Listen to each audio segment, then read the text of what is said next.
Moi, si j'étais Bergevin, aujourd'hui, Bruno Gervais et Alain Crête qui sont avec nous, nos deux collègues qui vont se mettre dans la peau d'un directeur général. Bergevin d'un côté et l'autre, ben, on garde le suspense pour le moment.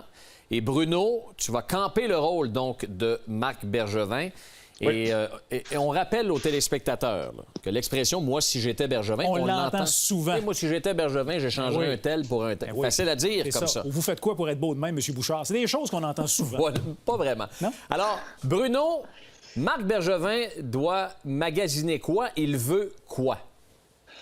Bien, premièrement, pour vraiment me mettre dans la peau de mon personnage, j'ai fait 400 biceps aujourd'hui, 400 séries d'exercices de biceps. Okay. Et là, je me suis vraiment mis dans la peau de mon personnage.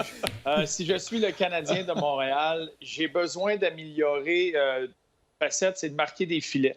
Et surtout, un joueur qui est capable de m'en marquer en avantage numérique.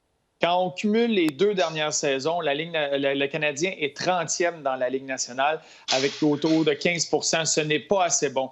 Je le sais que j'ai chez Weber comme droitier. Dans les meilleurs avantages numériques, tu réussis à trouver une autre arme, un autre droitier sur ton avantage numérique. Et je veux séparer Jeff Petrie de chez Weber pour être capable d'avoir deux unités qui ont de l'allure en avantage numérique. Donc, je regarde pour un ailier, un marqueur de but, droitier à gros gabarit. Et je m'arrête sur un certain Finlandais, Patrick Laine, avec les Jets de Winnipeg. Il serait ma cible, ma première cible.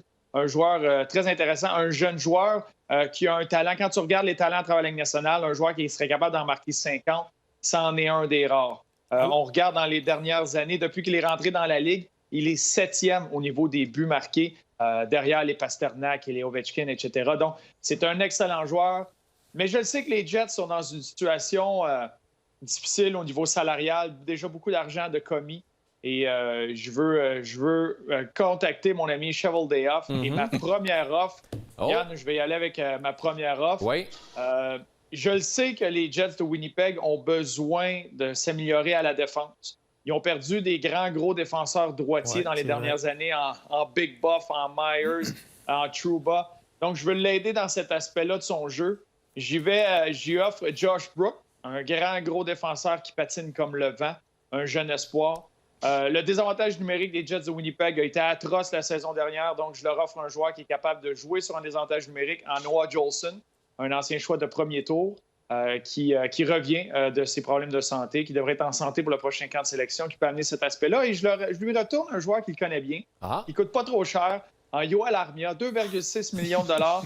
C'en est un qui peut marquer plus de 20 buts. Il est connu à Winnipeg, donc je le retourne chez lui. OK, bien c'est intéressant. Là. Vous le voyez, mesdames, messieurs, à la maison, c'est comme ça que ça se bâtit une transaction. Ouais, alors, Marc Bergevin, commence fort, quand même. Donc, a donné un coup de fil à Kevin Cheveldayoff, donc le DG des Jets de Winnipeg. C'est le rôle que va jouer Alain.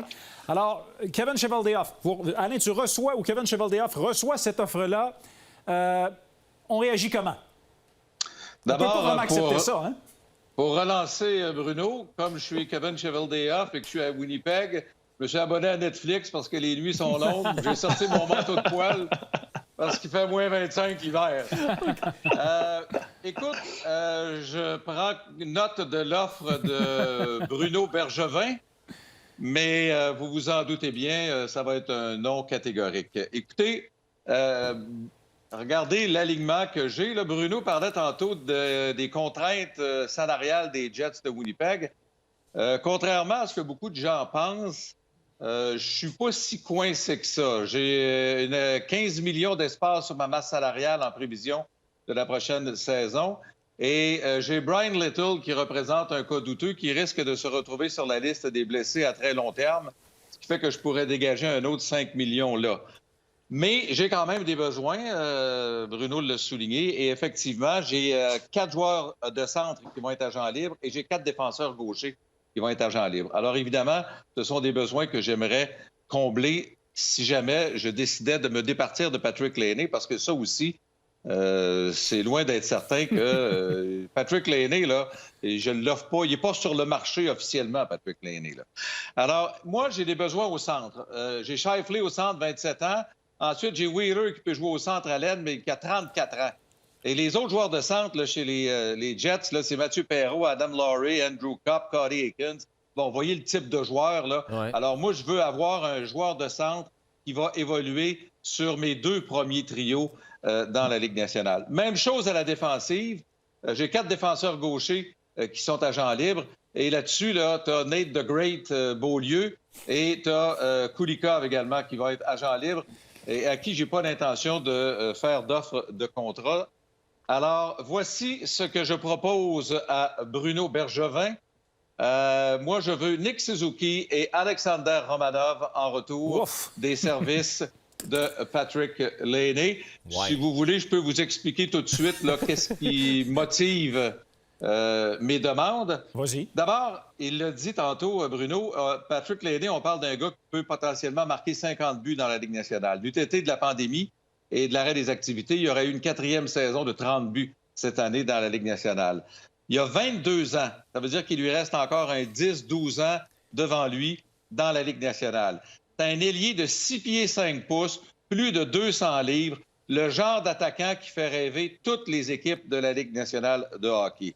Alors, c'est sûr que si je me départis de ses services, moi, je ne veux pas avoir des gars de 30 ans, là. Je veux avoir des gars à peu près dans le même groupe d'âge que Patrick Laine. C'est le cas de Suzuki qui a 20 ans. C'est le cas de Romanov qui a 20 ans également. Et l'autre chose, Bruno parlait d'argent tantôt, c'est que ce sont 2 joueurs qui en sont à leur contrat d'entrée dans la Ligue nationale. Il y en a un qui fait 800 quelques mille, l'autre fait 900 quelques mille. Alors, évidemment, ce n'est pas des gars qui vont venir hypothéquer ma masse salariale à Winnipeg, qui vont me permettre là, d'avoir de l'espace encore pour signer les autres joueurs que je veux garder avec les Jets.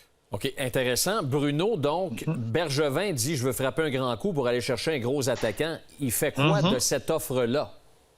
Bien, c'est sûr que c'est un peu malsain d'avoir à négocier à voix haute parce que c'est certain que j'aurais pas dit ces commentaires-là, sachant qu'Alain Cheveldayoff écoutait la conversation. Oui, c'est sûr. J'aurais plus parlé de Laine comme un joueur qui se présente des fois non, des problèmes avec les jeux vidéo. J'aurais été dans cette facette-là, mais peu importe. Continuons. C'est sûr que si tu vas avoir un joueur de la trempe de Patrick Laine, tu vas devoir payer. C'est négocié fort de la part de Kevin Cheveldayoff. Je comprends qu'il essaie. Mais malheureusement, je dois refuser car Nick Suzuki, c'est un potentiel de centre numéro 1. Ça fait longtemps que le Canadien recherche ce centre numéro 1-là. Et un centre numéro 1 de la qualité de Nick Suzuki qui peut donner du hockey de qualité dans les 2 sens de la patinoire, ça vient frimer n'importe quel ailier de 6 pieds 14 pouces, 425 livres, qui en marque 50 buts par année. C'est certain. Donc, j'y vais. Je dois refuser celle-là. Je comprends les besoins à la défense des Jets. Je vais pas mettre fin ou terme à cette conversation, à cet échange-là. C'est bon. Je vais répliquer avec une autre contre-offre. OK. J'enlève Suzuki de l'équation, OK. mais je le remplace par un autre joueur de centre, un jeune joueur de centre rempli de potentiel, en Kotkaniemi. C'est lui que je viens glisser dans la transaction. Mais j'ajoute Ville Heinola, qui est un défenseur gaucher. Qui a un petit gabarit, mais qui bouge très, très bien la rondelle. À 17 ans, il évoluait dans la Liga en Finlande. À 18 ans, dans la Ligue nationale, 5 points en 8 matchs. Ça a été un petit échantillon de sa part. Et s'est beaucoup promené l'année dernière entre la Ligue nationale, la Ligue américaine, retourné en Finlande. Mais c'est un défenseur qui a un plafond beaucoup plus élevé que Victor Mété au niveau offensif. Donc, je vois ça comme un upgrade à la défensive. Et connaissant Kevin Cheveldayoff, j'offre les chips au ketchup. Okay. C'est un point faible chez lui, donc pour me donner un avantage, ça fait partie de mon offre. On en apprend beaucoup sur les stations. OK. Alors, un sac de chips au ketchup. Alors, Kevin Cheveldayoff dit quoi là, quand il entend ça? Qu'est-ce qui le surprend le plus, le sac de chips ou Heinola? Ça commence à être sérieux quand même. C'est le sac de chips au ketchup parce que moi, c'est barbecue. Okay. Je suis étonné de voir que Bruno Bergevin ne connaît pas encore mes goûts alimentaires en matière de patates chips. Non, écoute, ça, je peux considérer effectivement l'offre de Bruno. Il y a une chose, cependant, quand on regarde une transaction, qui est le meilleur joueur de tous les joueurs impliqués dans l'échange? Laine. Ouais. Et dans ce cas-ci, c'est Patrick Laine. Donc, le Canadien va obtenir le meilleur joueur. Parce qu'on a beau parler de Kotkaniemi, Romanov n'a pas joué un match encore dans la Ligue nationale. Kotkaniemi a eu de bonnes séries à la reprise des activités, mais c'est à peu près tout cette année. Parce qu'avant ça, là, il jouait à Laval. Et on ne peut pas dire qu'il brûlait la Ligue américaine. Là. Alors, et moi, je leur donne un gars qui fait 4 ans qu'il est dans la Ligue, il est établi comme joueur dans la Ligue nationale. Même Suzuki, si bon a-t-il été au cours de la dernière année, on ne peut pas considérer Nick Suzuki comme un joueur établi dans la Ligue nationale encore. Mais, écoute, là, je pense qu'on peut commencer à jaser. Mais dans une transaction comme ça, je changerais le sac de chips, d'autant plus que c'est pas ma sorte, pour, écoute, peut-être un choix de repêchage de la part de Marc Bergevin. Il en a beaucoup. En a beaucoup en deuxième ronde au prochain repêchage. En a 3, si ma mémoire est bonne. Alors, je prendrais bien son choix à lui de deuxième tour au prochain repêchage. Mais Bruno, quelle valeur tu donnes? Parce qu'on a vu Kotkaniemi, des images de Kotkaniemi tantôt et de Nick Suzuki. Là. Merci de vous être prêté à l'exercice pour bâtir des transactions. On termine ça comme ça, c'est à considérer. C'est à considérer. Mais quelle valeur tu donnes... On se rappelle. Oui, c'est ça. Mais quelle valeur tu donnes à ce que Suzuki et Kotkaniemi ont fait dans la ville-bulle à Toronto?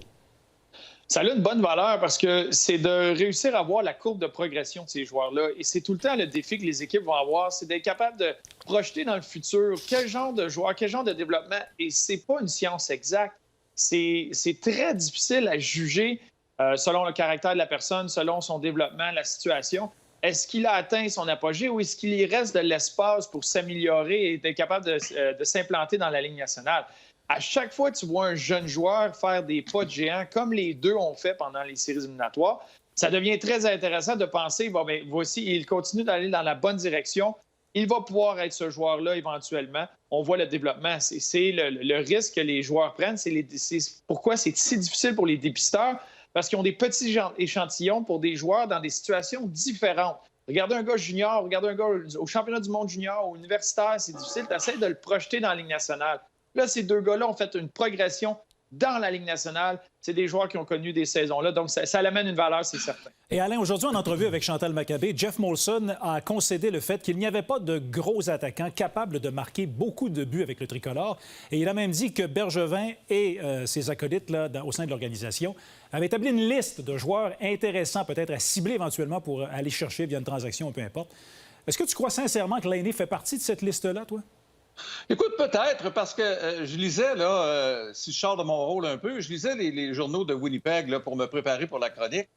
Et Kevin Cheveldayoff, nulle part là, dit que Patrick Laine, il veut échanger Patrick Laine. Il est au courant des rumeurs qui circulent, mais il n'a pas affaire à personne dans la Ligue nationale. Là.